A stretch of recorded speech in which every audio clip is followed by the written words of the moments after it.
लोगों का तो नहीं होना चाहिए ना दिमाग खराब। आप लोगों का काम तो सिर्फ पढ़ना ही पढ़ना है। अब मैं तो पढ़ाई के फेज से गुजर गई हूँ, अब मेरी जिंदगी में इसके अलावा भी बहुत सारी एक्टिविटीज आ गई हैं, तो मेरा तो फिर एज फैक्टर भी है, जाहिर सी बात है। तो मेरा तो दिमाग खराब होना बनता है ना। I got so many other responsibilities as well. I hope कि आप लोगों की जिंदगी में सिर्फ एक ही responsibility and that is to make your parents proud by studying good and by passing your CA exams. That is apparently that is the responsibility of majority of you guys. I hope कि इसके अलावा अभी इस छोटी सी उम्र में जो है वो आपकी कोई रिस्पॉन्सिबिलिटी नहीं होगी। नहीं जनाब बेटा, जब मैं आपकी एज में थी तो मैं कहती थी मेरे सिर्फ एक ही काम है मेरा, ये कोई जस्टिफिकेशन वाली बात नहीं है। आगे आगे देखिए आपके साथ होता है क्या, जब आपकी जिंदगी थोड़ी सी और आप मैच्योर होंगे, जब थोड़े से बड़े होंगे ना, जब सर पे पड़ेगी तो फिर पता लगेगा आपको। आई नो दैट बच्चे, I am not taking it to my heart, मैं भी आपको जवाब दे रही हूँ। ठीक है कि आगे आगे आपको लगता है कि जी अभी हमारी लाइफ इससे ज्यादा टफ हो ही नहीं सकती, इससे ज्यादा हमारी लाइफ तो टफ हो ही नहीं सकती। आगे जब आपके सर पे पड़ती है ना तो फिर आपको पता लगता है कि यार वही वाला फेज अच्छा था, जब हम सिर्फ पढ़ रहे होते थे, सिर्फ हमें पढ़ाई करनी होती है और हमें लगता है कि बस यही इतना मुश्किल काम है। जब आपकी फैमिली रिस्पॉन्सिबिलिटीज होती हैं for ladies, once they start having the ससुराली responsibilities as well, when everybody starts taking you seriously, जब आप ये नहीं कह सकते कि भाई अब तुम बच्चे हो, तो फिर समझ में आता है कि अच्छा जी क्या लाइफ है, फिर ये असल लाइफ का मतलब पता लगता है, रिस्पॉन्सिबिलिटीज का मतलब पता लगता है। खैर, I am not justifying, I am not giving you any reason, मेरी तरफ से एक हो गई, गलती हो गई। चले जनाब, गलती तो खैर नहीं थी, मैं अच्छा है मेरी तैयारी और हो गई पक्की कल के सेशन के लिए। ठीक है, तो एक क्वेश्चन जो है, वैसे तो अब अगेन मेरे फोन में सारे क्वेश्चंस मौजूद हैं जो जिन लोगों ने मुझे भेजे हैं कि इश्यूज हैं, लेकिन आप लोग मुझे दोबारा यहाँ पे बता दीजिएगा। एक जो बड़ा मसले वाला क्वेश्चन है वो है प्रैक्टिस क्वेश्चन नंबर 1। तो मैं अभी वही सॉल्व करी थी, लेकिन अब मैं बाकी सारा आपके साथ सॉल्व कर लेती हूँ। ठीक है, इसमें हो क्या रहा है, इसमें Daisy Limited manufactures and markets product G, DL uses standard absorption costing. ठीक है, तो हमें ये बात पता लगी कि हमारी इन्वेंट्री की कॉस्ट में फिक्स्ड ओवरहेड्स भी हमारी कॉस्ट का पार्ट बनेंगे। ठीक है, तो स्टैंडर्ड कॉस्ट का वो भी हिस्सा होना है। Following information pertains to product Z for the month of February 2019. Data extracted from the budget for the month of February 2019 is ये, तो ये ऑब्वियसली बात है, ये इसको यूज करके हम सारे स्टैंडर्ड्स निकालेंगे, है ना। बजटेड यूनिट्स हैं 27,000। ठीक है, और जनाब उसके अंदर 16,000 किलोग्राम, ये टोटल है 27,000 यूनिट्स के लिए, ये पर यूनिट ऑफ आउटपुट नहीं है। तो अगर हम देखें तो आपने टोटल 30,000 केजीज इनपुट किया। ठीक है, तो 27,000 यूनिट्स जो है वो आपके निकले, आउट हुए। ठीक है जनाब, आगे चलते हैं। डायरेक्ट लेबर आपके पास ये हो गया, फैक्ट्री ओवरहेड्स आपके पास आ गए, उसमें आपको ये बताया गया कि 2.5 मिलियन में 9 लाख जो है वो फिक्स्ड है, तो बाकी आपके पास वेरिएबल होंगे। Actual input ratio of x and why was 55 and 45 respectively. तो जरा हम मैं आपके सामने कुछ मैंने जो पहले कैलकुलेशंस कर लिए हैं, जरा उनको हम देख लेते हैं। मैंने यहाँ पे obviously as my practice goes मैंने फॉर्मूला यहाँ पे पहले लिख दिए ताकि मुझे कोई मसला ना हो। आपको क्वेश्चन में रिक्वायर्ड क्या क्या था, रिक्वायर्ड था मटेरियल। अच्छा पहले तो मुझे बताएं इश्यूज आ किस में रहे हैं, issues material price mix and yield variance में ही आ रहा है या लेबर में भी मसले हैं? हाँ जी सना, सिर्फ पार्ट ए में मसला है ना, जो पार्ट बी और सी है मैं वो सॉल्व नहीं करूंगी। ठीक है, तो पार्ट ए के मटेरियल के पॉइंट ऑफ व्यू से हम सारी चीजों को देखते हैं। ठीक है, बाकी चीजों को हम इग्नोर कर देंगे for the time being. Fixed overhead में भी है। ठीक है जनाब, करते हैं इसको। अब ये हमारे पास ठीक है, यील्ड और मिक्स हम देख लेते हैं। ठीक है, अब yield variance, mix variance, price mix and yield variances मांगे गए हैं, तो प्राइस मिक्स और यील्ड वेरिएंस। ठीक है, प्राइस मिक्स और यील्ड वेरिएंस ये हमारे पास आ गया। ठीक है, अगर मैं इस पूरे डेटा को अपने सामने रखूं तो मेरे पास कुछ यूं है कि मेरे पास टोटल फिनिश्ड गुड्स के आउटपुट कितना है, 27,400 यूनिट्स। ये ऑब्वियसली बात है नॉर्मल लॉस होने के बाद जो निकला है ना।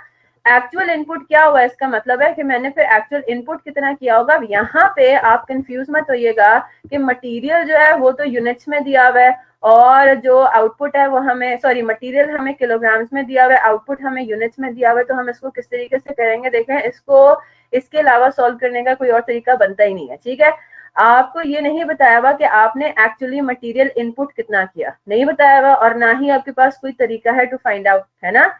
क्या मतलब हुआ, अगर आपको इन्होंने ओपनिंग और closing stock of raw materials दिया हुआ होता और इन्होंने आपको दिया होता परचेजेस, तो हम बता सकते थे कि हमने एक्चुअली मटेरियल कंज्यूम कितना किया, है ना।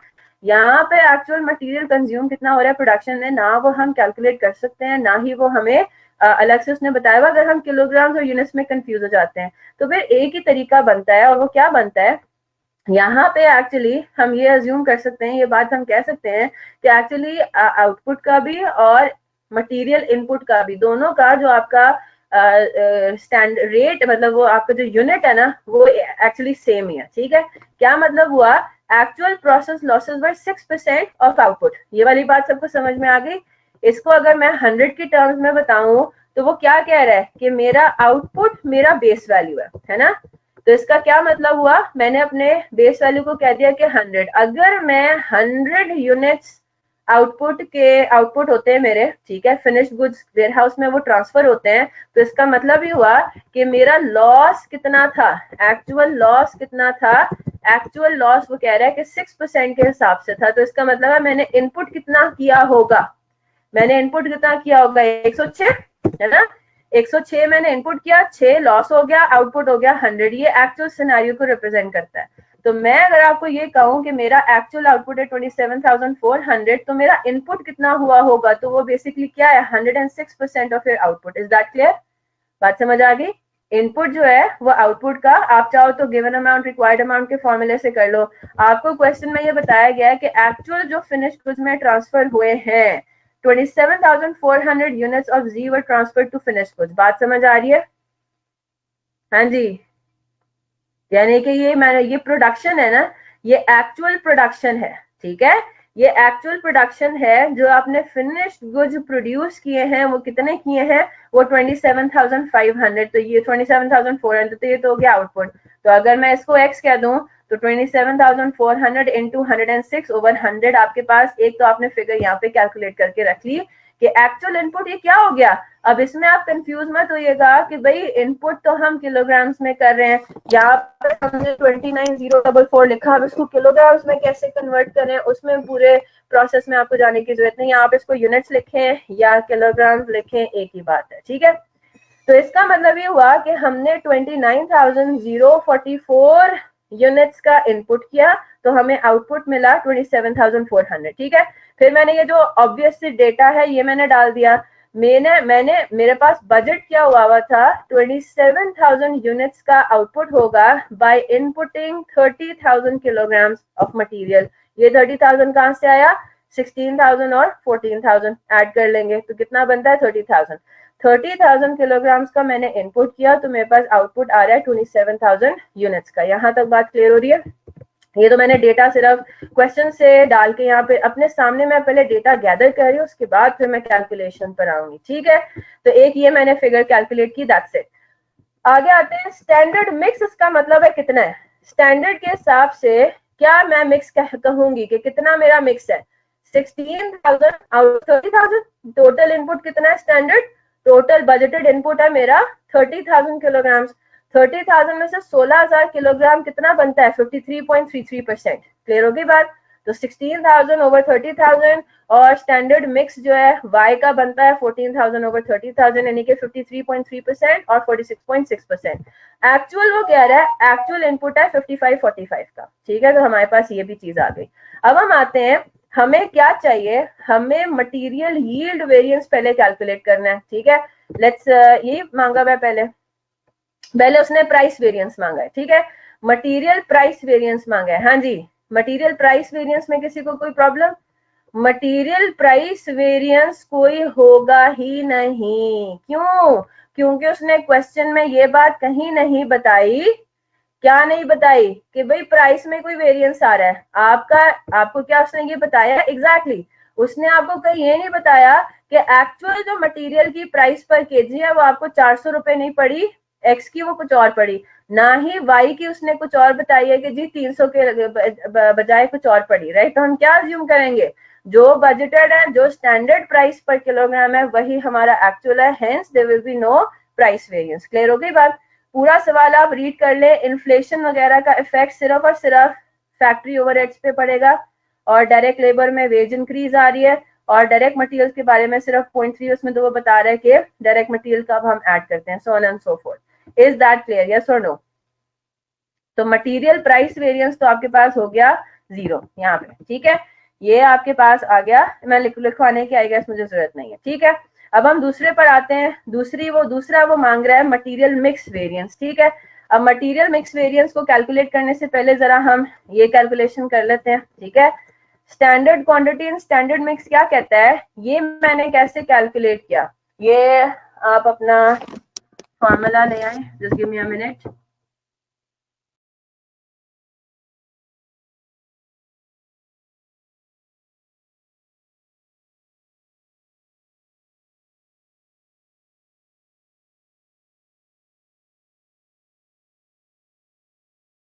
आप भले किलोग्राम्स और यूनिट्स को एज इट इज भी कंसिडर करते हैं, तो यहाँ पे हमने क्या लेना है, ये देखें जरा फॉर्मूला क्या है। एक्स का स्टैंडर्ड मटेरियल इन किलोग्राम्स कितना है, 16,000, ठीक है, divided by finished goods unit for which standard is given, ये कितने उसके लिए दिया हुआ है, ये 27,000 यूनिट्स के लिए उसने दिया हुआ है कि 27,000 यूनिट्स को मैन्युफैक्चर करने के लिए हमें 16,000 किलोग्राम जो है उसके चाहिए मटेरियल एक्स के, ठीक है। तो ये बेसिकली मैंने कौन सा फॉर्मूला यूज किया हुआ है, इफ अनस, या बल्कि कॉपी भी कर लो, if finished good is given in units, ठीक है। यहाँ पे यूनिट्स में गिवन है फिनिश्ड गुड, है ना, 27,400 एंड 27,000 यूनिट्स, राइट। तो हमारे पास क्या होगा,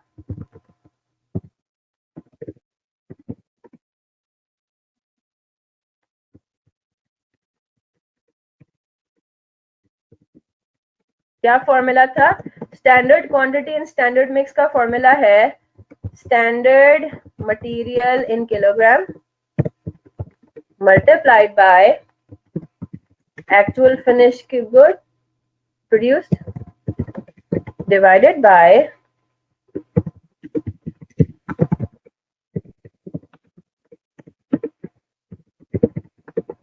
ठीक है। तो हमें उसने स्टैंडर्ड क्या दिया है, 16,000 किलोग्राम उसने हमें बताया है 27,000 आउटपुट के लिए। यहां तक बात सबको समझ आ रही है। 16,000 किलोग्राम्स वाई के लगने हैं कितनी क्वांटिटी को मैन्युफैक्चर करने के लिए, 27,000 यूनिट्स को मैन्युफैक्चर करने के लिए हमने ये कैलकुलेट करना है कि 27,500 यूनिट्स के लिए कितनी क्वांटिटी एक्स की लगनी चाहिए थी, है ना। तो ये फॉर्मूला समझ में आ गया सबको, 16,000 डिवाइडेड बाय 27,000 इंटू 27,400, ठीक है। इसी तरह 14,000 किलोग्राम गिवन था वाई का फॉर मैन्युफैक्चरिंग ऑफ 27,000 यूनिट्स। हम ये कैलकुलेट करेंगे कि भाई 27,400 यूनिट्स के लिए कितने किलोग्राम्स लगेंगे। तो standard quantity in standard mix, यहाँ तक बात सबको समझ आ गई?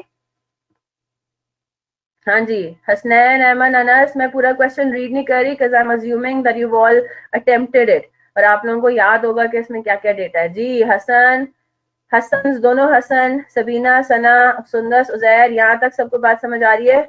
ये हमने कैलकुलेट कर लिया। फिर हमें क्या चाहिए, actual quantity and actual mix, है ना। हमने ये कैलकुलेट कर लिया था कि टोटल एक्चुअल इनपुट, अभी एक्चुअल से बेटा हमें स्टैंडर्ड क्वांटिटी स्टैंडर्ड मिक्स चाहिए ना। Standard quantity in standard mix क्या होता है,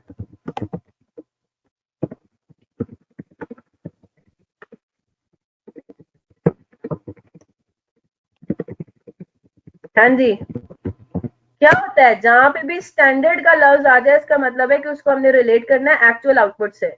हम standard quantity in standard mix ये कैलकुलेट करते हैं कि हमें 27,400 यूनिट्स को मैन्युफैक्चर, जो एक्चुअल हमारा प्रोडक्शन है, ठीक है, 27,400 यूनिट्स को मैन्युफैक्चर करने के लिए कितना मटेरियल लगाना चाहिए था स्टैंडर्ड मिक्स में। तो वो हम ऐसी बात है 27,400 हमारा एक्चुअल फिनिश्ड गुड्स प्रोड्यूस्ड है, ठीक है, क्लियर हो गई बात। फिर हमने कहा कि भाई हमने एक्चुअल मटेरियल इनपुट कितना किया था टोटल, वो था 29,044, ठीक है। तो अब हम क्या कैलकुलेट करेंगे, उसने बता दिया कि 29,044 ये बेसिकली क्या है, 27,400 का 1.06% है ना, 106%, राइट। तो 29,044 का वो कह रहा है कि भाई ये आपने लगाया था 55-45 के रेशो में, तो हमने 55 और 45 के रेशो में actual quantity and actual mix calculate कर लिया। एक आखिरी चीज जो हमें चाहिए मिक्स और यील्ड वेरिएंसेस कैलकुलेट करने के लिए, वो क्या है, actual quantity and standard mix. ठीक है, तो हमने कहा कि अगर हम यही 29,044 53.3% और 46.67% में लगाते तो क्या आंसर आना था। Is that clear? तो ये 29,044 मल्टीप्लाइड बाय यही है, बिल्कुल ठीक। Is that clear? बात समझ आ गई? तो हमने तीनों चीजें कैलकुलेट कर लिया, अब हमारे लिए आसान है। अब हम क्या कैलकुलेट करेंगे, अगला वो कह रहा है कि जी मिक्स वेरिएंस आप कैलकुलेट करें। ठीक है, मिक्स वेरिएंस आपने हर मटेरियल का इंडिविजुअली कैलकुलेट करना है। ठीक है, मटेरियल एक्स का मिक्स वेरिएंस क्या होगा, सिंपल हो गया, actual quantity in standard mix कितना है 15,490 minus actual quantity in actual mix कितना है 15,974 मल्टीप्लाइड बाय स्टैंडर्ड रेट क्या है, स्टैंडर्ड रेट तो आपका वही है, एक्चुअल और स्टैंडर्ड रेट में बेसिकली कोई फर्क ही नहीं है, लेकिन आपने हर जगह स्टैंडर्ड इस्तेमाल करना है, multiplied by 400। Is that clear? Multiplied by 400 क्या आ रहा है, एडवर्स आ रहा है, फेवरेबल आ रहा है?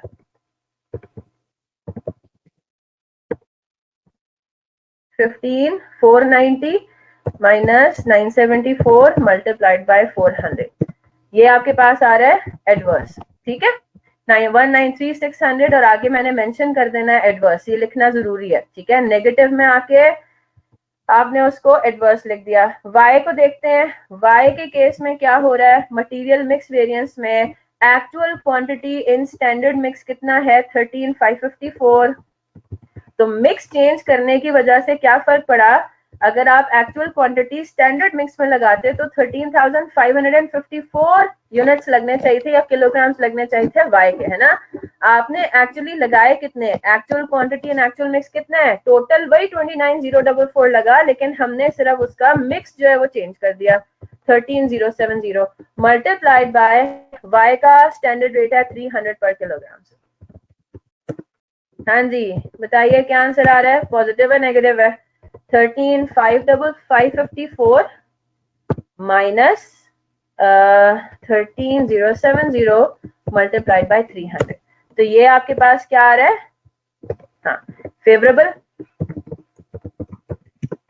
ठीक है जनाब, टोटल कर लें, नेट बेसिस पे आपके पास क्या आ रहा है 48,400 एडवर्स। जी जनाब बताएं, यहाँ पे कोई प्रॉब्लम?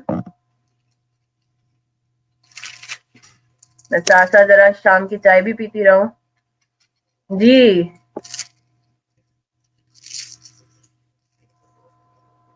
सना क्लियर है बात?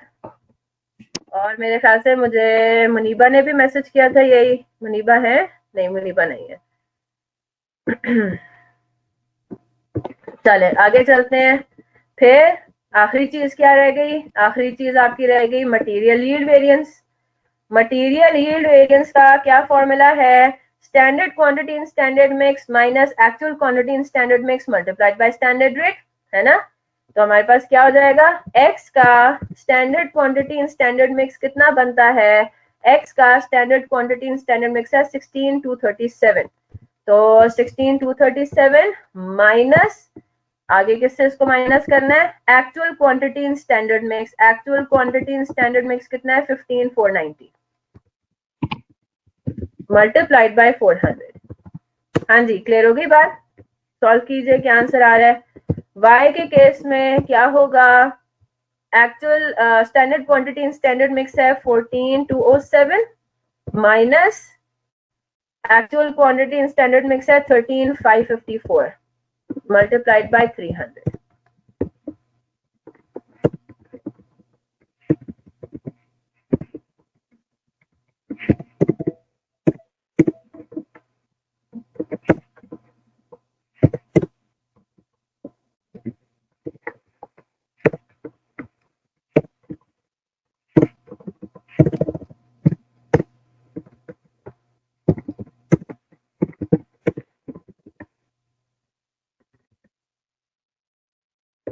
दोनों फेवरेबल है, पॉजिटिव में है, तो टोटल आपके पास कितना आ रहा है 4,94,700 नेट बेसिस पे फेवरेबल। जी जनाब मसला कहाँ पे था?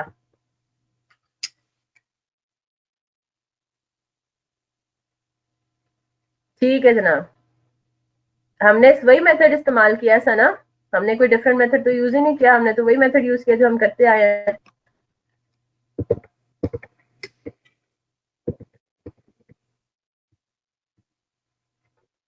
यही आंसर आ रहे हैं, जरा चेक कर लेते हैं। ठीक है अनस, जो हुक्म है आपका। ठीक है जनाब, 48.41। ठीक है, इंडिविजुअल उन्होंने भी बताया हुए।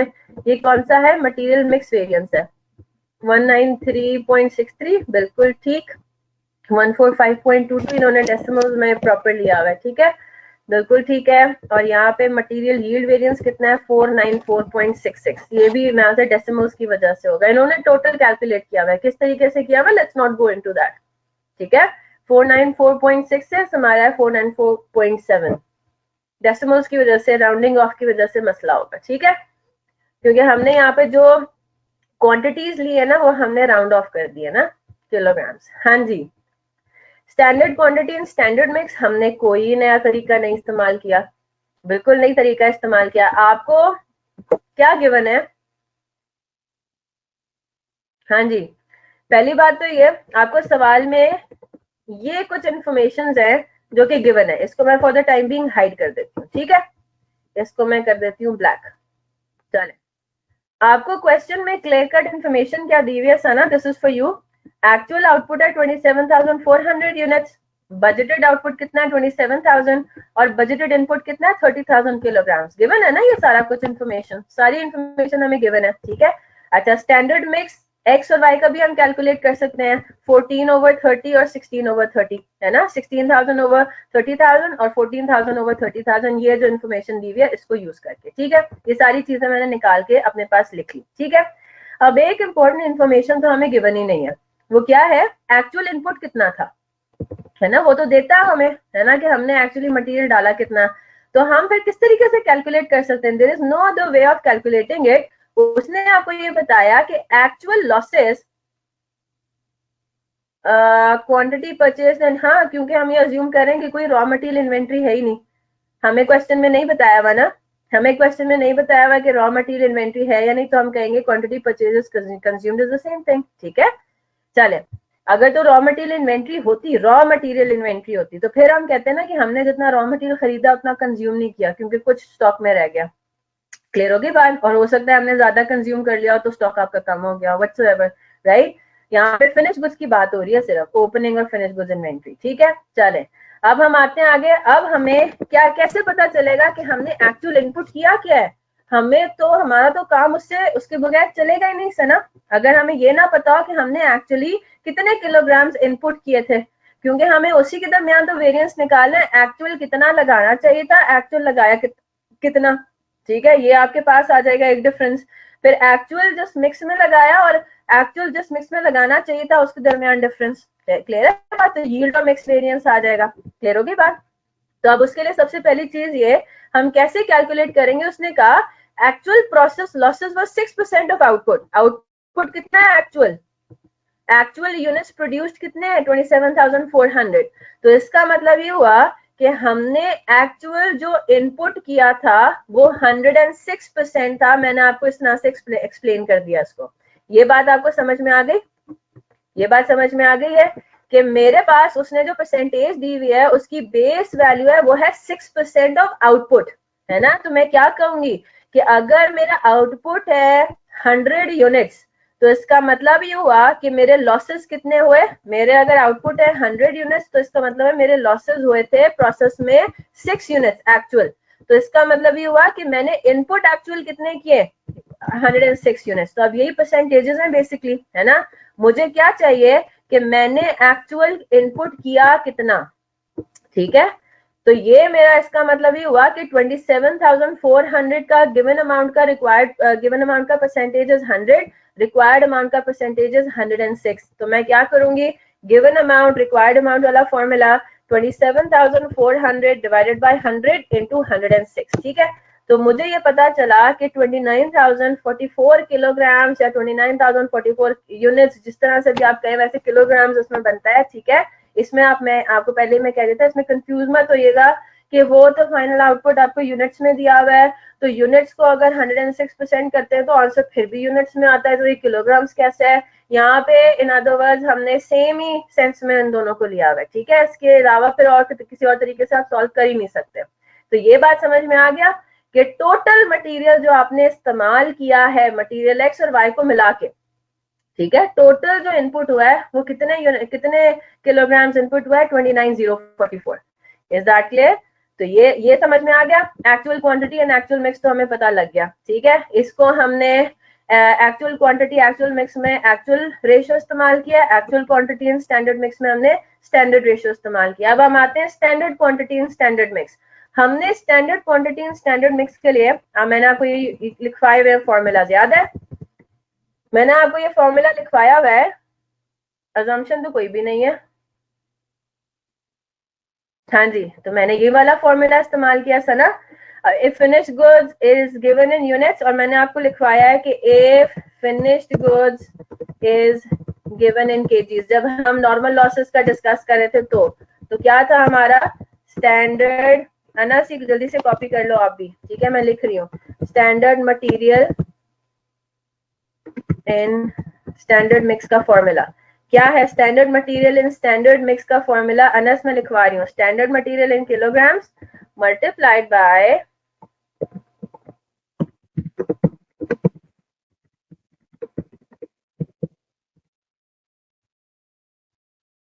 Muniba, this is practice question 1।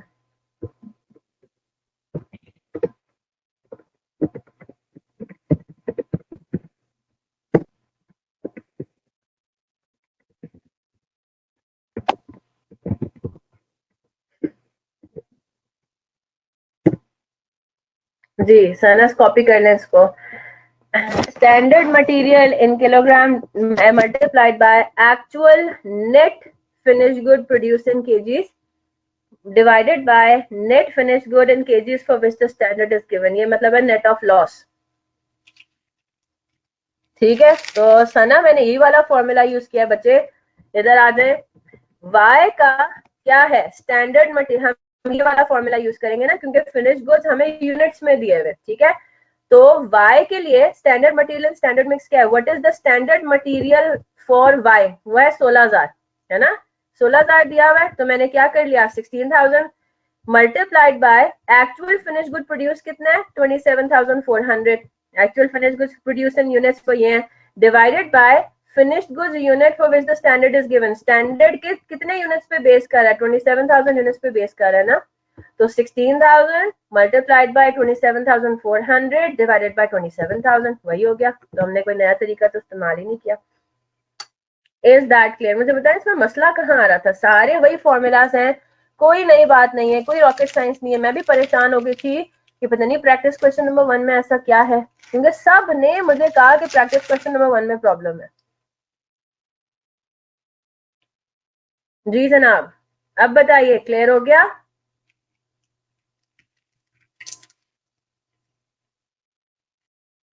आपको आवाज कट रही है या पीछे से आपको बाकर खाने की आवाज आ रही है, ये बता दे। ये कट नहीं रही, बाकर खाने की आवाज है।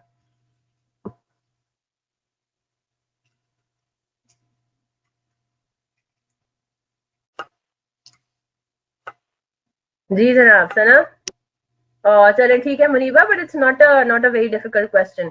मेन चीज इसमें वही है जनाब, आ जाइए। अब तो मैंने खैर सारी इस्तेमाल कर ली सारी डाल दी, अब बची नहीं आपके लिए कोई। जी जनाब, मेन चीज इसमें यही है कि आपने इनपुट किसी तरीके से फाइंड आउट करना था, there is no other way सिवाय इसके। अच्छा जी, पार्ट 3 में वो कब कह रहा है कि standard and actual price same है। अच्छा आप मुझे बताएं कि एक्चुअल प्राइस मटेरियल की कहाँ दी हुई है, मटेरियल एक्स और मटेरियल वाई की, जरा पूरा सवाल रीड करके बताएं। क्या उसने आपको ये बताया हुआ है कि एक्चुअल मटेरियल प्राइस जो है वो इंक्रीज की है 5% से, या एक्चुअल मटेरियल प्राइस एक्स और वाई की इतनी है, तो फिर हम क्या कहेंगे हसनैन, फिर हम क्या अज्यूम करेंगे कि जो स्टैंडर्ड रेट है 300 और 400 पर केजी के हिसाब से हमने बजट किया हुआ था, असल में भी वही पड़ा। जी ठीक है, और बताएं जनाब। अनस कह रहे थे जी, इसके बाद अनस कह रहे थे, कौन सा सवाल था इसके बाद आपका? प्रैक्टिस क्वेश्चन नंबर 9 और फिर 13। अच्छा जी, ये क्लोज कर दूं फिर? प्रैक्टिस क्वेश्चन नंबर 1 क्लोज कर दूं? चले, 9 से पहले कोई है? 6 भी मुझे याद पड़ता है, किसी ने कहा था 6, तो मेरे ख्याल से नहीं है सच मसला। 9 पर आते हैं। चले, मसला ये है कि मैंने 9 वैसे रीड नहीं किया हुआ प्रॉपर, मैं इसको पहले रीड करती हूँ। Jack and Jill manufactures various products. The following information pertains to one of its main products. Standard cost card per unit आपको बता दिया है। Direct material है 5 kilograms at 40 per kg.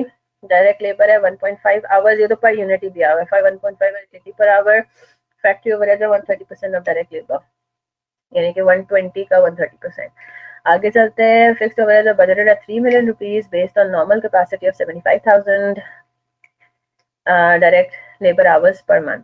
ठीक है, हम ओवरहेड एब्जॉर्प्शन रेट कैलकुलेट कर लेंगे। आगे चलते हैं। एक्चुअल डेटा उन्होंने दिया हुआ है। Opening work in process 80% converted है। स्टार्टेड ड्यूरिंग द मंथ ये है। ट्रांसफर टू फिनिश गुड्स 48,000 है। क्लोजिंग वर्क इन प्रोसेस इतना है। Material issue to production at 38 per KG, तो हम मटेरियल निकाल सकते हैं, निकालने की वैसे जरूरत ऐसा है नहीं, नहीं जरूरत पड़ेगी। ठीक है, हमें क्या निकालना है? Material rate and usage. हाँ ठीक है जनाब, चलें जी। एक्चुअल क्वांटिटी के लिए हमें चाहिए होगा। ठीक है, एक्चुअल क्वांटिटी हमें चाहिए एट रुपीज 2। हमने बेसिकली मटेरियल इश्यूज किए, 2 बैचेस से इशू किए। ठीक है, एक हुआ है एट 3.8 पर केजी और एक हुआ है एट 42 पर केजी। ठीक है, direct labour eight 84 per hour, और ये एक्चुअल हो गया रेट आपके पास। वेरिएबल फैक्टर ये हो गया, फिक्स फैक्टर ये हो गया। Materials are added at the beginning of the process, conversion cost incurred during the process, losses up to 3% of input are considered as normal. However, losses are determined at the time of inspection, which takes place when less than 90% complete. 90% complete होंगे with respect to conversion cost, right? Materials तो आपने add कर दिए होंगे। जैसे user FIFO major frame valuation. जी जनाब, क्या मसला आ रहा है इसमें? Compute equivalent production units. Anas, मुझे पिन पॉइंट कर दीजिए मसला कहाँ पर है।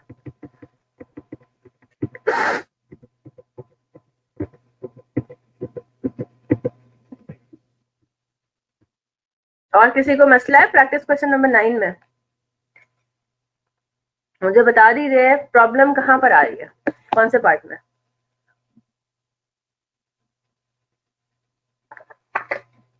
अनस माइक ऑन कर ले। अटेम्प्ट किया ना ये सवाल सबने? गुड हो गया।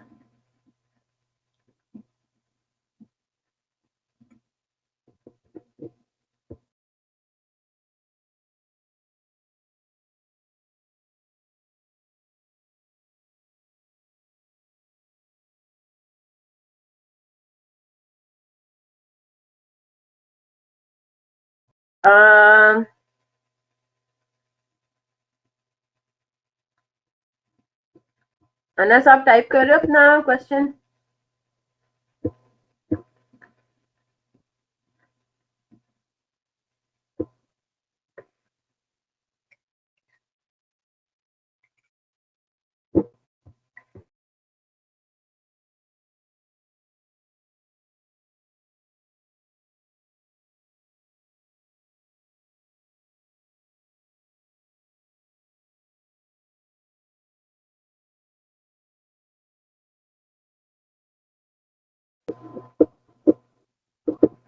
हाँ जी, क्या करना है इसका?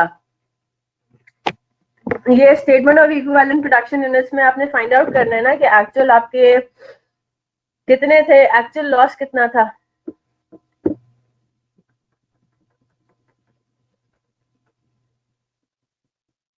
कैसे निकालेंगे? इधर आ जाते हैं। यहाँ पे आपके पास एबनॉर्मल लॉस आएगा ना, इसमें आपको ये जो नॉर्मल लॉस की परसेंटेज है, ये सिर्फ कहाँ पे इसका जरूरत पड़ेगी? ये सिर्फ और सिर्फ आपकी स्टेटमेंट ऑफ इक्विवेलेंट प्रोडक्शन में इस्तेमाल होगा ना। ठीक है, तो हम जरा क्वांटिटी स्केड्यूल बना लेंगे। 8,000 यूनिट्स आपकी ओपनिंग वर्क इन प्रोसेस थे, 50,000 आपने प्रोसेस में डाले। तो कितने हो गए 58,000। 58 में से 48,000 जो है वो ट्रांसफर हो गए, ठीक है। तो 58 में से 48 अगर ट्रांसफर हो गए तो बाकी 10,000 यूनिट्स का क्या हुआ। 10,000 में से वो कह रहा है कि 7,000 अभी इनकम्प्लीट है। चलो 10,000 में से 7,000 इनकम्प्लीट है तो बाकी के 3,000 कहाँ गए, वो लॉस हो गया है ना, वो लॉस्ट हो गए। अब आपने ये देखना है कि नॉर्मल आपका जो लॉसेस हैं वो कितने बनते हैं। वो कह रहा है कि 3% of input are considered as normal, है ना। और यहाँ पे आपको स्टेज ऑफ इंस्पेक्शन भी दी हुई है, तो इसका क्या मतलब हुआ, इंस्पेक्टेड यूनिट्स का 3%। यस, ठीक है। मुझे बात बताइए, आपके पास जो किसका हम देखेंगे, ओपनिंग वर्क इन प्रोसेस था, वो कितने परसेंट कन्वर्टेड है, वो 80% कन्वर्टेड थे पिछले साल के पिछले महीने के एंड पे, पिछले पीरियड के एंड पे, ठीक है। तो यानी कि ये इस महीने इंस्पेक्ट होंगे, तो यूनिट्स इंस्पेक्टेड आपके पास कितने बनते हैं 58,000, ठीक है। जो इनपुट आपने किया उसमें से यानी कि टोटल आपके पास 58,000 है, और फिर ये 7,000 यूनिट्स को भी आपने देखना है ना, 7,000 यूनिट्स आपके 60% कन्वर्टेड है, ये इंस्पेक्ट नहीं हुए होंगे। तो टोटल आपने यूनिट्स आपके प्रोसेस में कितने थे 58,000, जिसमें से 7,000 यूनिट्स आपका वो 90% बेंचमार्क पे पहुंचे नहीं। इसका मतलब है यूनिट्स इंस्पेक्टेड कितने हुए 58 माइनस 7,000 यानी कि 51,000। तो 51,000 इनपुट के 3% जो है वो आपका कंसिडर्ड है एज नॉर्मल। तो एब नॉर्मल कितना हुआ, 3,000 का टोटल लॉस था जिसमें से 1530 आपका नॉर्मल है और अब नॉर्मल हो गया 1470। तो 1470 को आप इक्विवेलेंट प्रोडक्शन यूनिट्स के स्टेटमेंट में लेते हो, सिंपल एज दैट, ठीक है। और बताएं, और बाकी कहीं उसने इस्तेमाल थोड़ी होना है, और कहाँ यूज होगा बेटा, ये इस महीने पहुंच जाएगा ना, वो महीने के पहले दिन 80 पे था, ड्यूरिंग द मंथ तो वो इंस्पेक्ट हो गया और पहुंच जाएगा ना 90% पे, ड्यूरिंग द मंथ तो वो कंप्लीट होके आगे ट्रांसफर भी हो जाने हैं। फीफो मेथड आप कर रहे हो, पहले आपने ओपनिंग वर्क इन प्रोग्रेस को कंप्लीट करके ट्रांसफर किया होगा, फिर बारी आई होगी बाकी 50,000 यूनिट्स की।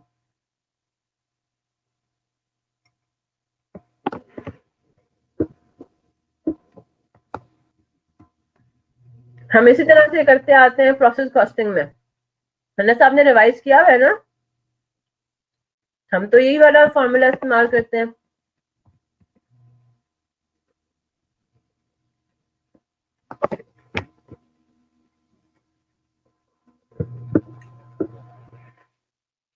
हाँ जी अनस, जल्दी से बताइए, होगी बात क्लियर।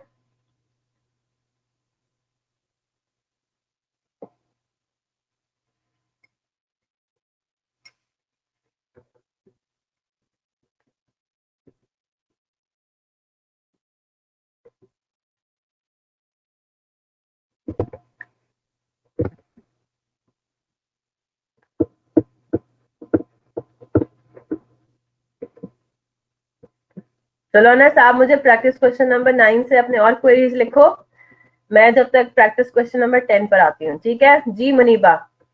प्रैक्टिस क्वेश्चन नंबर 10 है आपका, sigma limited SL operates at a normal capacity of 90% against its available annual capacity of 50,000 machine hours, यानी कि हम ऑपरेट कर रहे हैं, सना को भी इसमें मसला है, ठीक है, हम ऑपरेट कर रहे हैं यानी कि 45,000 पे, ठीक है। इसमें आपको पार्ट बी में मसला है, अच्छा पार्ट बी में जी अनस, बच्चे आप अपना क्वेरी लिख लो, मैं यहाँ से आपको थोड़ा टाइम लग रहा है टाइप करने में, प्रैक्टिस क्वेश्चन नंबर 9 में जो भी क्वेरी आप लिख ले, ठीक है। पार्ट बी में मसला है सबको, ठीक है, चलें जी।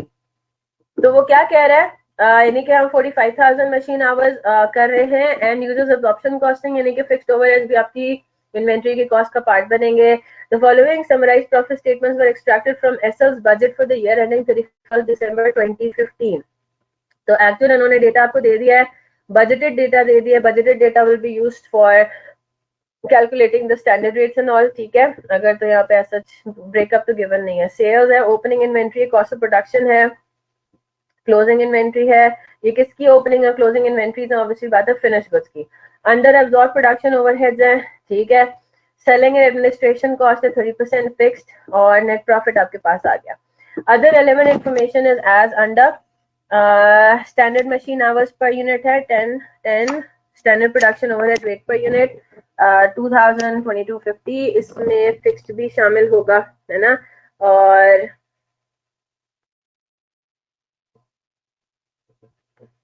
बच्चे ये एक्चुअल है ना, एक्चुअल होगा ना, क्या आपने एक्चुअल कितने यूनिट्स प्रोड्यूस किए इक्विवेलेंट, ठीक है। चले आगे, अदर रेलेवेंट इंफॉर्मेशन में एस्टिमेटेड फिक्स, अच्छा अनस, मैं आपकी क्वेश्चन पे वापस आती हूँ, ठीक है, प्रैक्टिस क्वेश्चन नंबर 9 पे वापस आऊंगी। Estimated fix production overhead eight normal capacity, उसने आपको बता दिया। हाँ जी, एक तो आगे बात, analyse the under absorb production overheads of SL for the year ending 31 December 2014 into spending and volume variances. जी, इसमें मसला आ रहा है,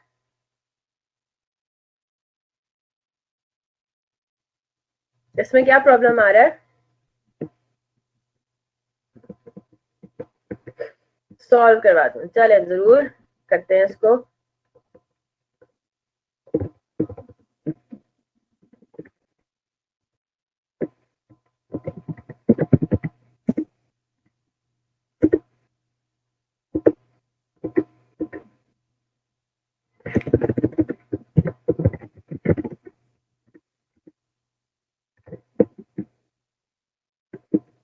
चले जनाब, जरा मुझे बताएं ओवरहेड्स के फॉर्मूलाज।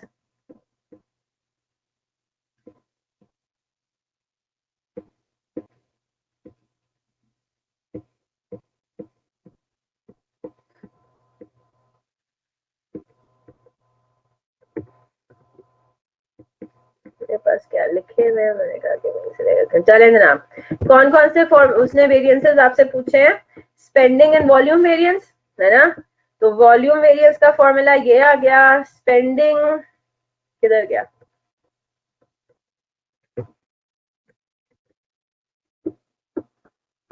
हाँ जी, स्पेंडिंग वेरिएंस का क्या फॉर्मूला है, याद हो गया सबको, ये रहा, ठीक है।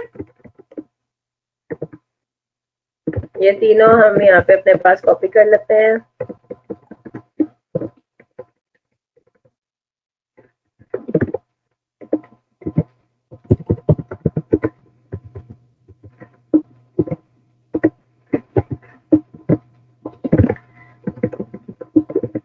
चले ठीक है, अब हमने इन दोनों वेरिएंसेस को कैलकुलेट करना है। स्पेंडिंग एंड वॉल्यूम वेरिएंसेस के अंदर हमें क्या क्या चाहिए, applied fixed overhead minus budgeted fixed overhead, applied और हमें बजटेड फिक्स्ड ओवरहेड और एक्चुअल फिक्स्ड ओवरहेड के दरमियान डिफरेंस निकाला है। स्पेंडिंग यानी कि एक्सपेंडिचर वेरिएंस हो गया है ना। चलें जी, तो इसमें मसला कहाँ पर आता है देख लेते हैं इसको। अब हमने एनालिसिस करना है, तो सबसे पहली बात तो ये कि इन्होंने हमें बता दिया कि standard production overhead rate per unit कितना है, ठीक है, वो है कितना 2250, ठीक है। Estimated fix production overheads eight normal capacity, चलें यहाँ पे उन्होंने हमें बता दिया कि जी फिक्स प्रोडक्शन ओवरहेड्स कितने हैं, 4050,000 है। इसमें हमारे पास बजटेड आवर्स कितने हैं, हाँ जी, हमारे पास budgeted fix production overheads normal capacity हमारी कितनी है, what is our normal capacity, 90% यानी कि 45,000 मशीन आवर्स। जी जनाब, क्लियर होगी बात। अच्छा नहीं, हमने तो दिसंबर 14 का करना है ना, ठीक है, हम 3.6 मिलियन को फोकस करेंगे जी। एस्टिमेटेड फिक्स प्रोडक्शन ओवरहेड्स कितने हैं, 3.6 मिलियन। हमारे पास बजटेड नॉर्मल कैपेसिटी कितनी है, 45,000। तो अगर मैं आपको यहाँ पे हम कैलकुलेट करें जी, अप्लाइड फिक्स्ड ओवरहेड हमारे पास क्या होगा, यहाँ पे हम यूनिट्स नहीं ले रहे, यहाँ पे हम आवर्स ले रहे हैं। तो अप्लाइड फिक्स्ड ओवरहेड के केस में क्या हमारा बनता है, standard rate multiplied by standard hours, याद है। हाँ जी, तो क्या मसला हो गया, बजटेड फिक्स्ड ओवरहेड का क्या फॉर्मूला बनता है, standard rate multiplied by budgeted hours, ठीक है। तो वॉल्यूम वेरिएंस को हम देखते हैं, यही फॉर्मूलाज है ना। जरा देखते हैं 2014 का वॉल्यूम वेरिएंस के ऊपर जरा फोकस करते हैं। हमारे पास कितनी प्रोडक्शन हो रही है एक्चुअल, 4125 है ना। एक्चुअल सेल्स हमारी कितनी है, एक्चुअल प्रोडक्शन है सॉरी 4325, ठीक है। एक्चुअल प्रोडक्शन कितनी है 4325। हमें कितने आवर्स लगाने चाहिए थे फॉर दिस 4325 यूनिट्स? हाँ जी, स्टैंडर्ड के हिसाब से।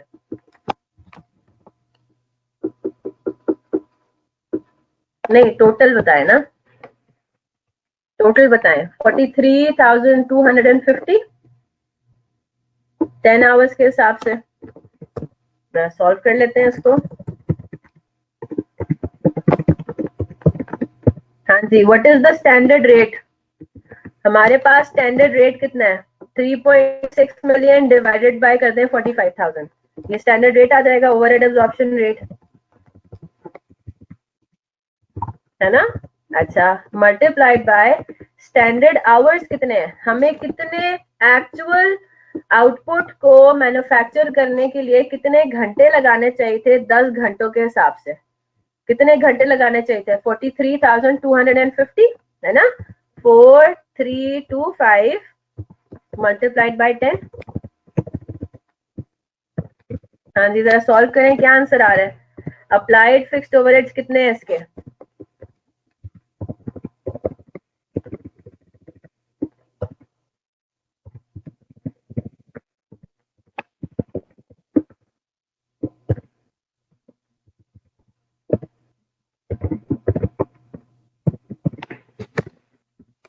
जी, तो कितना आ गया आपके पास? 3.46 मिलियन आपके आ जाते हैं applied fixed overheads. Is that clear?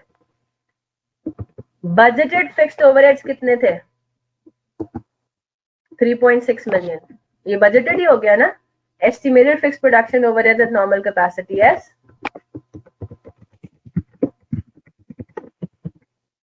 हमें कैलकुलेट करने की जरूरत ही नहीं है, कैलकुलेट करेंगे वही आंसर आएगा।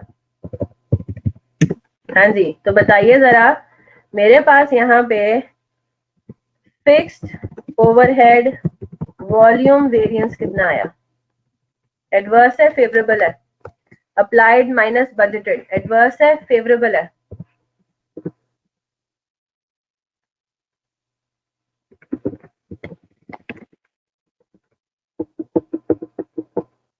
नेगेटिव 1,40,000 है ना। जी, यही आंसर है।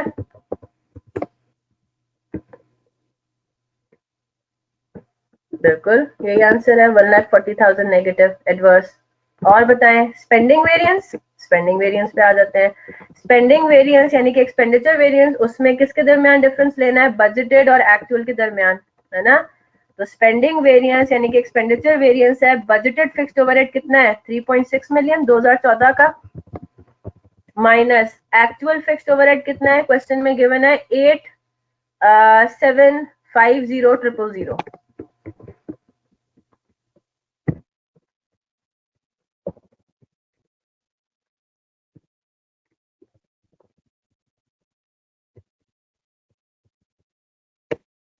हाँ जी, कितना आ रहा है? 5,150,000 एडवर्स।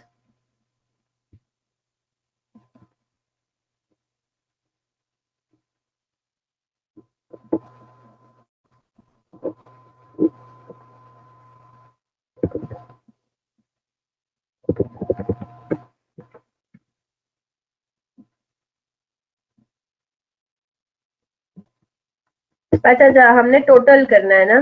ठीक है ठीक है, यहाँ पे हमारे पास प्रोडक्शन ओवरहेड में अंडर या ओवर एब्जॉर्प्शन हमारे वेरिएबल की वजह से भी आई होगी। ठीक है, यहाँ पे हमने एक्चुअल प्रोडक्शन ओवरहेड, सॉरी 8,750,000 तो नहीं, बात समझ आ रही है? ये देखें, एक्चुअल प्रोडक्शन ओवरहेड है 8,750, इसमें से हमने सिर्फ फिक्स लेना है ना, हमने गलत लिखा है यहाँ पे। हाँ जी, ये गलत हो गया ना, हमने तो सिर्फ फिक्स को लेना है जी। फिक्स को जरा लेंगे, अगर हम इसको देखें तो हमारे पास यहाँ पे फिक्स्ड ओवरहेड्स की हम बात कर रहे हैं, ठीक है। हम जरा चेक भी कर लेंगे कि कहीं हमारा अंडर या ओवर एब्जॉर्ब्ड वेरिएबल ओवरहेड्स में भी तो नहीं आ रहा, ये भी तो पॉसिबल है ना। ठीक है, कि हमने एब्जॉर्ब जो है वो किए होंगे किसी और रेट पे, ओवरहेड एब्जॉर्प्शन रेट हमारा डिफरेंट है, यहाँ पे उन्होंने 2000 आवर्स लिया हुआ है, ठीक है, तो हो सकता है हमारा एक्चुअल जो है वो डिफरेंट आया हो, वेरिएबल ओवरहेड्स भी। हाँ जी, बात समझ आ रही है? तो जरा मुझे जरा ये बताइए, क्या हम 8.75 मिलियन में से बाइफिकेट कर सकते हैं कि हमारे एक्चुअल ओवरहेड वेरिएबल कितना, फिक्स कितना था? लेट मी सी। अंडर एब्जॉर्ब प्रोडक्शन ओवरहेड्स बताए हुए हैं 100,000, लेकिन ये नहीं बताया हुआ कि ये फिक्स की वजह से या दोनों की वजह से। तो इसका मतलब ये हुआ कि हमें कंबाइन करके करना चाहिए आइडियली। ठीक है, इधर देखेंगे एस्टिमेटेड फिक्स्ड ओवरहेड है, ये तो हमारा वाला इन्होंने बिल्कुल किया है, ठीक है। Hours allowed for actual production है 43,250, ये हमारे स्पेंडिंग वेरिएंस में budgeted variable overheads for hours allowed 43250 into 0.125190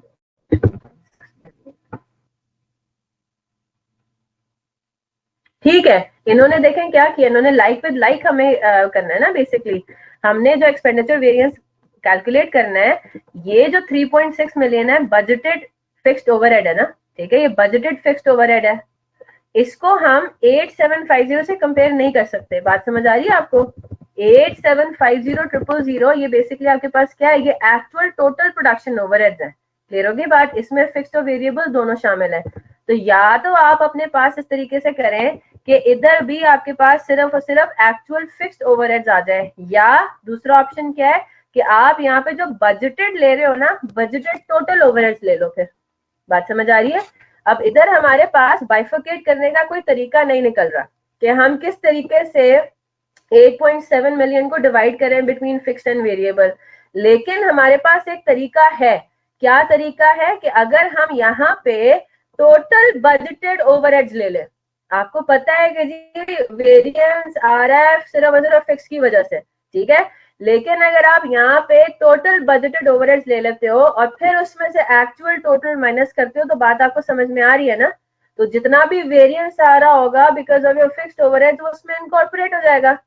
I hope you're getting my point. You cannot compare 3.6 million with 8.7 because 3.6 million is entirely budgeted fixed overheads and 8.7 million is actual total overheads, fixed plus variable दोनों। तो definitely reason इतना, इसीलिए मैं थोड़ा परेशान हो गई थी कि 5.1 मिलियन का डिफरेंस इतना ज्यादा क्यों आ रहा है।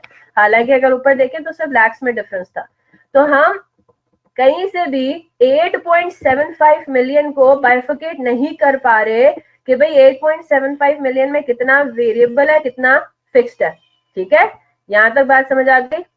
तो अब हमारे पास क्या तरीका बनता है? अब हमारे पास यही तरीका बनता है कि हम यहाँ पे बजटेड में भी क्या लें, बजटेड टोटल ओवरहेड्स लें। और वो बजटेड टोटल ओवरहेड्स कैलकुलेट करने का बड़ा आसान तरीका है। क्या तरीका है? उसने आपको ये बता दिया है standard production overhead rate per unit कितना है, 2000। 2014 में ये बनता है। बजटेड आवर्स उसमें कितने होंगे? आपकी नॉर्मल कैपेसिटी आइडियली, है ना? बजटेड आपके कितने हैं? 45,000। तो जरा कैलकुलेट करके बताइए, क्या इसी तरह से आपका आंसर बन रहा है? Budgeted variable overheads for hours allowed 8790, हम उसको मल्टीप्लाई कर रहे हैं, 90 मिलियन आंसर आ रहा है, 90,000।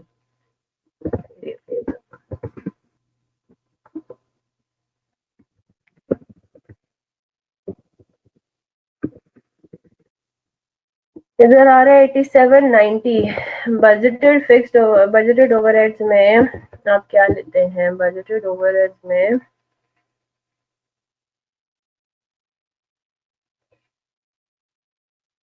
2014 में भी हमारा बजटेड 45,000 भी होगा ना?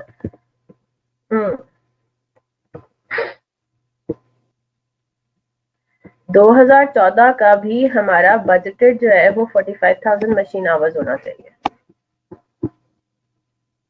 ओ अच्छा, ये तो पर यूनिट है। ठीक है ठीक है ठीक है, सॉरी सॉरी सॉरी, 45,000 आवर्स नहीं लेंगे, क्योंकि यहाँ पे इन्होंने जो आपको स्टैंडर्ड प्रोडक्शन ओवरहेड रेट दिया हुआ है ना, वो पर यूनिट दिया हुआ है 2000। बात समझ आ रही है? तो 2000 पर यूनिट है ना, तो फिर हम यहाँ पे क्या लेंगे, 4325 ही ले लेंगे, क्योंकि हमें यहाँ पे बजट प्रोडक्शन एज सच नहीं गिवन।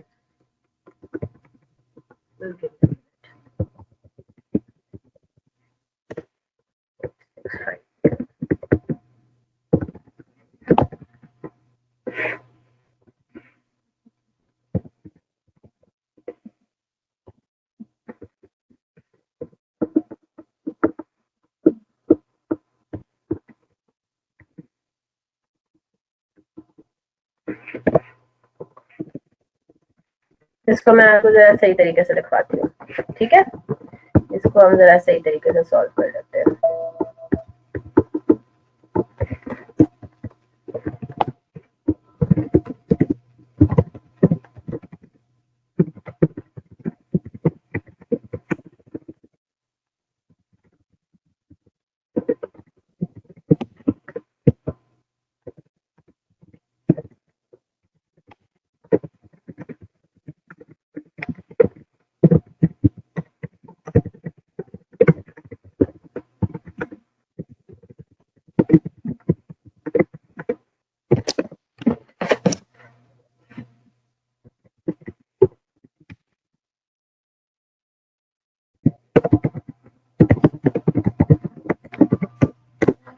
दो मिनट की मैं ब्रेक ले रही हूँ, अजान हो रही है यहाँ पे, ठीक है। फिर उसके बाद मैं आपको आगे लिखवाऊंगी इसको।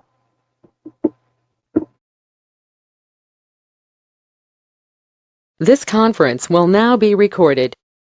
चले जनाब, तो इसको जरा हम आगे लेकर चलते हैं, फिर उसके बाद इंशाल्लाह मगरिब का ब्रेक लेंगे, ठीक है। तो अब क्योंकि हम उसको एक्चुअल प्रोडक्शन ओवरहेड्स को तो डिवाइड कर नहीं सकते फिक्स्ड और वेरिएबल में, ताकि हम जो है ये वाला फॉर्मूला अप्लाई कर सकें कि एक्चुअल फिक्स्ड ओवरहेड को कंपेयर करें बजटेड फिक्स्ड ओवरहेड से, ठीक है, 3.6 मिलियन से, ठीक है। तो फिर हमें क्या करना पड़ेगा, हमें जाहिर सी बात है थोड़ा डिफरेंट तरीके से काम करना पड़ेगा। तो अब हम किस तरीके से स्पेंडिंग वेरिएंस कैलकुलेट करेंगे, हमारे पास स्पेंडिंग वेरिएंस होगा इज इक्वल टू, हमारे पास होगा budgeted variable overhead plus budgeted fixed overheads, है ना। ये हमारे पास क्या आ जाएगा, टोटल बजटेड ओवरहेड्स के जमरे में आ जाएगा, ठीक है। माइनस हमने उसको किससे करना है, एक्चुअल ओवरहेड से। बात समझ आ रही है, ठीक है। अब बजटेड वेरिएबल ओवरहेड और बजटेड फिक्स्ड ओवरहेड को हमने कैलकुलेट किस तरीके से करना है, ये किस तरीके से हम इसको लेकर चलेंगे, अब वो चीज अब आ जाती है आपके पास थोड़ी सी डिफरेंट हो जाती है, ठीक है। यहां तक सबने कॉपी कर लिया।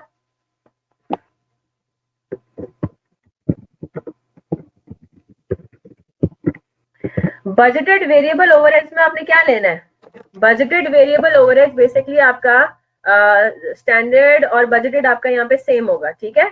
बजटेड वेरिएबल ओवरहेड आप किस तरीके से कैलकुलेट करेंगे, आपको क्वेश्चन में ये बताया हुआ है कि जी 2000 आपका है total overhead rate per unit, ये स्टैंडर्ड है ना। अब मेरी बात गौर से सुनिएगा, इस 2000 रुपीज में फिक्स्ड ओवरहेड एब्जॉर्प्शन रेट शामिल है ना। इस 2000 रुपीज में क्या शामिल है, fixed overhead absorption rate per unit के हिसाब से, ठीक है जनाब। तो पहली बात तो ये कि आपने जो ओवरहेड एब्जॉर्प्शन रेट कैलकुलेट किया था वो नॉर्मल कैपेसिटी यहाँ पे आपको यूनिट्स में नहीं दी हुई है, वो आपको दी हुई है आवर्स में। पहली बात तो ये, मेरी बात गौर से सुनिएगा, इधर इसने आपको जो स्टैंडर्ड ओवरहेड रेट दिया हुआ है वो दिया हुआ है पर यूनिट, ठीक है। वो कितना है, 2000 रुपीज, ठीक है। पहली बात तो ये कि हमें इसको कन्वर्ट करना है आवर्स के अंदर, कि किसी तरीके से हमें ये पता लग जाए कि standard overhead rate, total standard overhead rate पर आवर कितना है। तो वो बड़ा आसान है, आपको उसने बता दिया है कि एक यूनिट में 10 घंटे लगते हैं। आपको याद होगा हमने इस तरह के सवाल पहले भी किए हुए, ठीक है। एक यूनिट में आपको 10 घंटे लगते हैं। तो मेरी बात गौर से सुनिएगा, इसका मतलब ये हुआ कि हम ये कह रहे हैं कि 2000 रुपए आप इनकर करते हो टोटल, एक यूनिट पे इनकर करते हो ना, यानी कि 2000 रुपए आप इनकर करते हो 10 घंटों के ऊपर, ठीक है, 10 घंटों में। बात समझ आ रही है। तो अगर मैं आपसे ये पूछूं कि एक घंटे में, इसका मतलब है आप कितना ओवरहेड, आप स्टैंडर्ड रेट आपका क्या है, तो वो मैं कैलकुलेट करूंगी स्टैंडर्ड ओएच रेट पर आवर। स्टैंडर्ड ओवरहेड रेट पर आवर कितना हो जाएगा मेरा, 2000 डिवाइडेड बाय 10, कितना हो गया ये, 200। यहां तक बात समझ आ रही है। अब मैंने इसको, एक ही बात है ना, मैं 2000 रुपीज पर यूनिट का हूँ या मैं 200 रुपीज पर आवर का हूँ, बात एक ही है। अल्टीमेटली मेरे पास फिगर्स वगैरह में वही कैलकुलेशन होगी। मैंने इसको इसमें क्यों कन्वर्ट किया है, उसकी वजह ये है कि मैं यहाँ पर 200 रुपीज में अब बाइफर्केशन कर सकती हूँ कि टोटल मेरा स्टैंडर्ड ओवरहेड रेट पर आवर कितना है, total fixed plus variable overhead जो मेरे पर आवर इनकर होते हैं, स्टैंडर्ड रेट जो है वो है 200 रुपीज। इसमें से मैं लेस कर दूंगी क्या, फिक्स्ड ओआर पर आवर, जो कि आप मुझे खुद बता रहे हैं फिक्स्ड ओवरहेड एब्जॉर्प्शन रेट पर आवर कितना है, बजटेड था 3.6 मिलियन और 45,000 आवर्स है, ठीक है। तो मेरे पास फिक्स्ड ओवरहेड एब्जॉर्प्शन रेट पर आवर कितना आ गया, 3.6 मिलियन डिवाइडेड बाय 45,000 यानी कि 80 रुपए के हिसाब से। यहाँ तक बात क्लियर है। इसका मतलब ये हुआ कि मेरा जो स्टैंडर्ड ओआर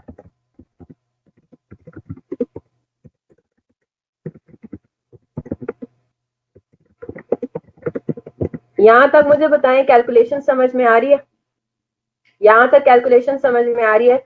मेरा टोटल स्टैंडर्ड ओवरहेड है 200 रुपए, जिसमें से 80 रुपए फिक्स्ड ओवरहेड्स के हैं स्टैंडर्ड। अभी हम स्टैंडर्ड की बात कर रहे हैं, एक्चुअल की बात ही नहीं कर रहे। और आपके पास क्या हो गया, ये 120 रुपीज आपका हो गया वेरिएबल ओवरहेड रेट पर आवर। यहाँ तक बात सबको समझ आ गई, यस और नो?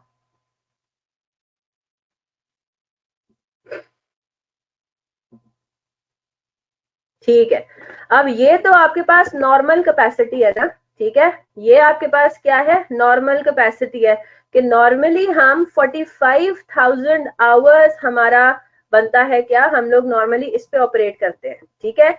लेकिन आपको ये बात पता है कि बजट में हम ऊपर नीचे भी कर सकते हैं। 2014 का बजटेड आवर्स कितने थे, एक तो आपके पास हो गए ना कि नॉर्मली हमारे पास जो कैपेसिटी हम यूटिलाइज करते हैं वो करते हैं 45,000 आवर्स। क्लियर होगी ना बात? मैं अगर आपसे ये पूछूं कि 2014 के लिए हमने बजट कितना किया हुआ था, कि हमने नॉर्मल कैपेसिटी पे ही जाना है या ऊपर नीचे करना है, तो हम उसके अंदर ये अज्यूम कर रहे हैं कि जितने आपने एक्चुअल यूनिट्स प्रोड्यूस किए हैं ना, आपने उतने ही बजट भी किए हुए थे, क्योंकि आपको इसमें कोई अदर इन्फॉर्मेशन नहीं दी हुई। Is that clear? आपको इन्होंने ये नहीं बताया हुआ कि एक्चुअल जो है वो आपके पास कितने यूनिट्स आपने मैन्युफैक्चर किए और कितने आपके पास बजटेड थे, डिफरेंस उन्होंने कुछ नहीं बताया हुआ। तो हम क्या अज्यूम करेंगे कि 2014 में आपने एक्चुअल प्रोडक्शन किया है 4325 और यही आपके पास बजटेड प्रोडक्शन भी थी। मेरी बात समझ आ रही है? तो हम क्या अज्यूम कर लेंगे, यही आपकी बजटेड प्रोडक्शन भी थी। तो अब इसके हिसाब से हमारे पास क्या बनता है,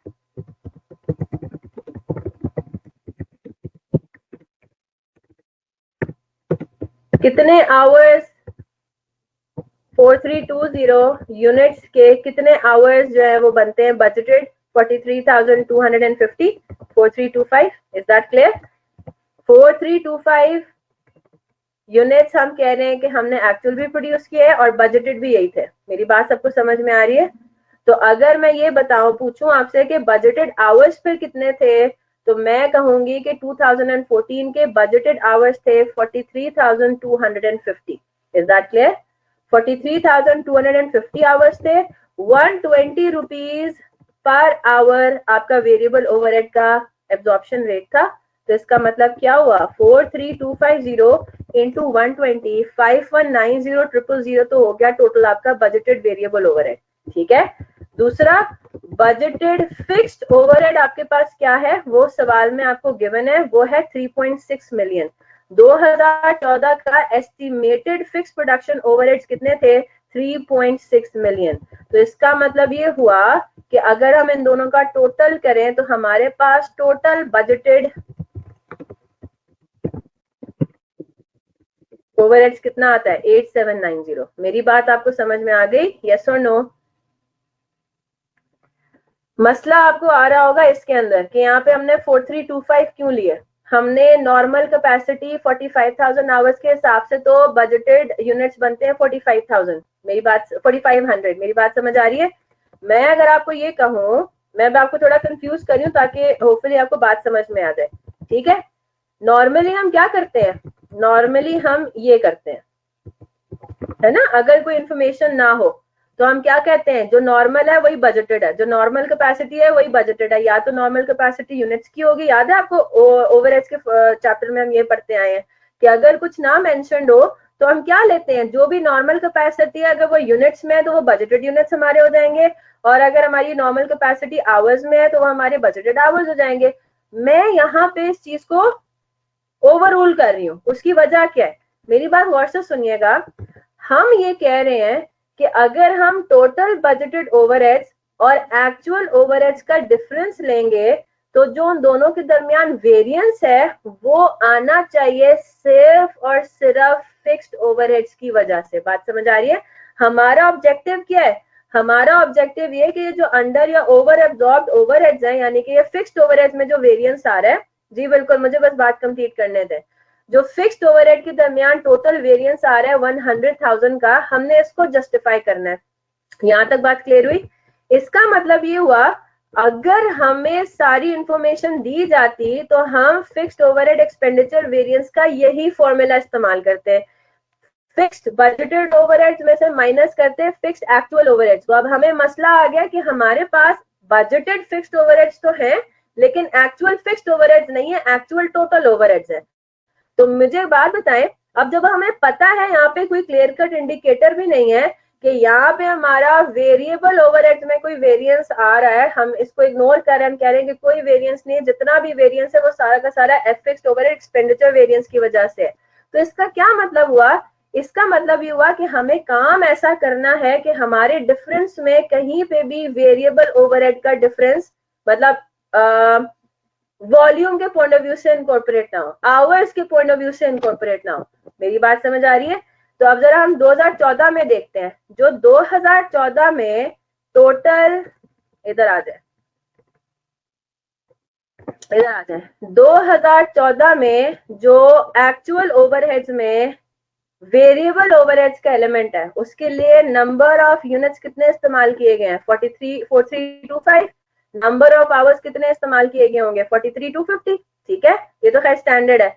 वट एवर द केसेस, हमारे नंबर ऑफ यूनिट्स उसमें हमने क्या अज्यूम किए होंगे, एक्चुअल फिक्स्ड ओवरहेड्स की कैलकुलेशन के लिए आपने क्या किया होगा, actual number of units produce इस्तेमाल किए होंगे multiplied by actual hours per unit. Are you getting my point? तो हमने यहाँ पे अपने नंबर ऑफ यूनिट्स को यहाँ पे इसीलिए फिक्स कर दिया, ठीक है, ताकि हमारे पास कंपैरिजन हो जाए लाइक विद लाइक की। इज दैट क्लियर, यस और नो? हमारा मेन ऑब्जेक्टिव है कि हमें ओवरहेड का एक्सपेंडिचर वेरिएंस पता लग जाए, स्पेंडिंग वेरिएंस पता लग जाए। तो स्पेंडिंग वेरिएंस को अपने सामने रखते हुए हम क्या कहेंगे कि 4325 यूनिट्स को मैन्युफैक्चर करने के लिए आवर्स कितने लगने चाहिए थे, उन आवर्स की कॉस्ट कितनी आनी चाहिए थी, और उन आवर्स की एक्चुअली कॉस्ट आई कितनी। Is that clear? तो यहाँ पे अब हमने स्पेंडिंग वेरिएंस का ऑब्जेक्टिव भी अपने माइंड में रखना है, ठीक है। तो टोटल बजटेड ओवरहेड्स आपके कितने बन जाएंगे, 8.79 मिलियन रुपीज, ठीक है। 8.79 मिलियन रुपीज आपका बन जाएगा बजटेड ओवरहेड्स। हम इसको कंपेयर करेंगे टोटल एक्चुअल ओवरहेड से, जो कि आपको क्वेश्चन में गिवन है, कितना है, 8750, ठीक है। तो यहाँ पे हमारे पास क्या है, यहाँ पे हमारे पास जो स्पेंडिंग वेरिएंस है वो आ गया।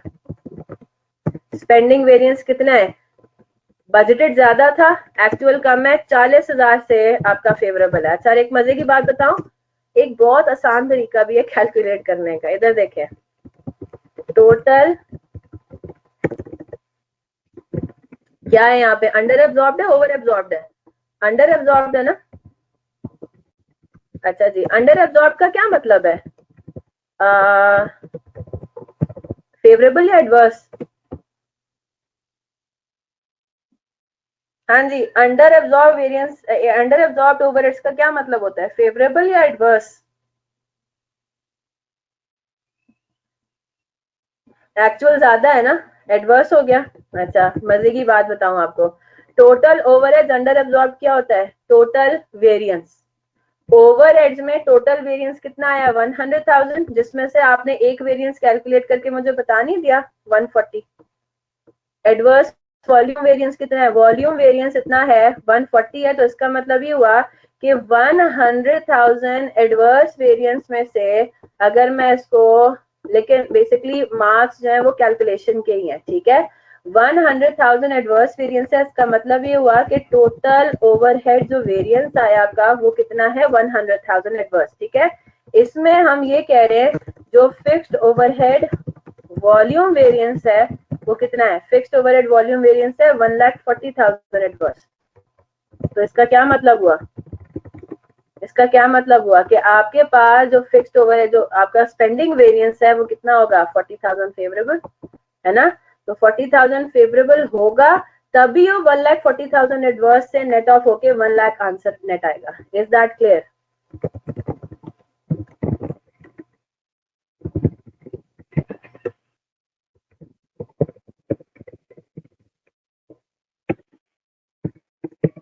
जी जनाब, बात समझ आ रही है? तो ये चेक करने का एक तरीका है कि आपने जो कैलकुलेट किया है वो वाकई में दोनों वेरिएंसेस को अगर हम नेट ऑफ करें, स्पेंडिंग और वॉल्यूम वेरिएंस को, तो अगर हम इन दोनों को नेट ऑफ करें तो आंसर क्या 1 लाख रुपीज ही बनता है या नहीं, 1 लाख एडवर्स। तो अगर आप देखो तो 140 एडवर्स और 40 फेवरेबल नेट ऑफ करेंगे तो क्या आंसर आएगा, 1 लाख एडवर्स। बात समझ आ गई? चले 10 मिनट्स का ब्रेक ले लें, 5:50 हो रही है, 6 बजे फिर हम दोबारा जो है वो इस बात को कंटिन्यू करेंगे, ठीक है। और मेरे ख्याल से 6 बजे के बाद जो मैं क्वेरीज लेती हूँ उसकी मैं रिकॉर्डिंग नहीं करती, ठीक है। वो हम वैसे ही डिस्कस कर लेते हैं क्योंकि मुझे नहीं पता इसमें आप लोगों को और कितना, जितना भी टाइम आप बोलेंगे ना कि हमें दे, मैं देने को तैयार हूँ अभी, ठीक है। मैं बिल्कुल फारग हूँ, ठीक है। बस 8 बजे जो है ना, 8 बजे से पहले मुझे फारग कर दीजिएगा, और आई थिंक आपको पता है कि क्यों। ठीक है, थोड़े ड्रामे श्रामे भी देखने होते हैं। हाँ जी, 8 से 10 कितने लोगों ने पढ़ाई जो है कहा है कि हम 8 से 10 अपनी सेट असाइड कर देंगे। वैसे पिटाई होनी चाहिए आप लोगों की अगर आप लोगों ने अपने टाइम टेबल में ये रखा हुआ है ना कि 8 बजे से 10 बजे तक मैंने कोई और काम नहीं करना, पढ़ाई करेंगे। सारी चीजें जो है वो आपने साइड पे रख देनी है। मैंने क्या बताया हुआ था, ऑल सोशल एक्टिविटीज साइड पे, उसमें ड्रामे भी शामिल है, बाद में यूट्यूब पे आराम से देख लीजिएगा। हाँ वो फिर बिट्स एंड पीसेस में, ठीक है। हाँ अभी कोई टाइम नहीं है आपके पास, टाइम मेरे जैसे लोगों के पास है जिन्होंने अल्हम्दुलिल्लाह क्वालिफाई कर दिया है, कर लिया है। जिंदगी की बाकी रिस्पॉन्सिबिलिटीज भी जो है वो इस तरह की हैं कि उसमें हम 8 से 10 के दरमियान टाइम निकाल सकते हैं। तो आप लोग भी जरा इसी लेवल पे पहुंचने की जल्द से जल्द कोशिश करें कि सारी चीजें एंजॉय करने का भी टाइम मिले आपको इंशाल्लाह। ठीक है, चले जी 10 मिनट का ब्रेक लें, 6 बजे फिर हम मिलते हैं। लेकिन 6 बजे के बाद मैं रिकॉर्डिंग ऑफ कर दूंगी बिकॉज आई डोंट नो कि कितना और टाइम लगेगा आपकी क्वेरीज रिजॉल्व करने का। जितना भी टाइम आप बोलेंगे मैं लगाऊंगी, ठीक है। चलें जी, फॉर दोस्त जिन्होंने आज की क्लास फिर अटेंड नहीं की वो मिस करेंगे इस चीज को। मिलते हैं फिर ब्रेक के बाद।